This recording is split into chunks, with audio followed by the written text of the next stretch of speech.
Ce monsieur s'est doté d'un cabinet de conseil en matière de lutte contre le terrorisme et a signé des contrats juteux un peu partout en Afrique. Il était au mois de septembre 2020 en Mauritanie pour renouveler son contrat. En réalité, c'est un spécialiste de la traque des opposants africains.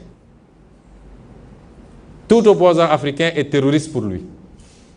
Et il est grassement payé pour le faire. C'est ces gens-là qui soufflent aujourd'hui à l'oreille de nos gouvernants et qui sont à l'origine de toutes ces suggestions. Bien évidemment, Macky Sall en profite largement pour y ajouter tout ce qu'il veut par rapport à ses cibles personnelles.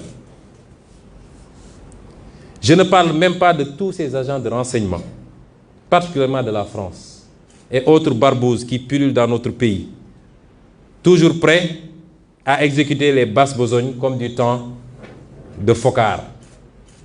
Parce que les méthodes sont maintenant beaucoup plus vicieuses, mais elles n'en sont pas pour autant complètement annulées. Ils n'ont pas pour autant abandonné toutes les vieilles méthodes de liquidation, comme ça a été fait avec les Sankara, les Lumumba, etc. Mais les méthodes sont beaucoup plus vicieuses maintenant. C'est des méthodes de destruction d'opposants par tous les outils modernes que nous connaissons. Aujourd'hui, Macky Sall a ouvert la porte à des sociétés de mercenaires. Depuis que le pétrole et le gaz, depuis que l'odeur du pétrole, du gaz sentent, plus toutes les autres ressources, nous avons toutes sortes de sociétés de mercenaires. Le comportement injuste de la France vis-à-vis de l'Afrique tient le même discours que nous. Que le peuple sénégalais puisse avoir le droit de choisir librement. Et non pas parce que la France a choisi un candidat avec les méthodes qu'on connaît. On commence par cibler les gens, on les décore dans des légions d'honneur ou dans je ne sais quel autre grade, chevalier de je ne sais quoi.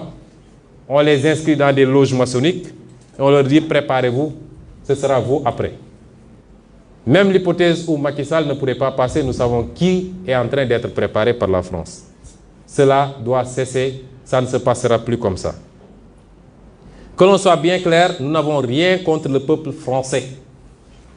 Et en France même, des voix politiques et citoyennes se lèvent pour tenir le même discours que celui que je suis en train de vous tenir. Les députés, par exemple, Madame Frédérique Dumas,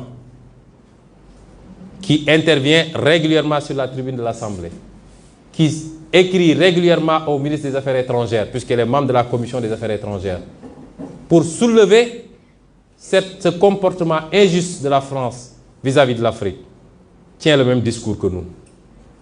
Messieurs Jean-Luc Mélenchon, Jean-Paul Lecoq, André Chassaigne, tous députés, tiennent le même discours que nous. Et des centaines d'autres voix.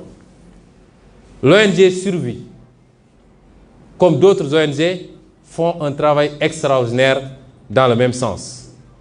Nous disons à la France d'écouter ces voix qui lui parlent de notre schéma, d'une autre collaboration entre l'Afrique et la France.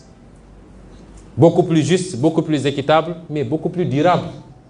Si elle sait l'écouter, je crois que nous aurons de beaux jours devant nous dans le cadre de la collaboration.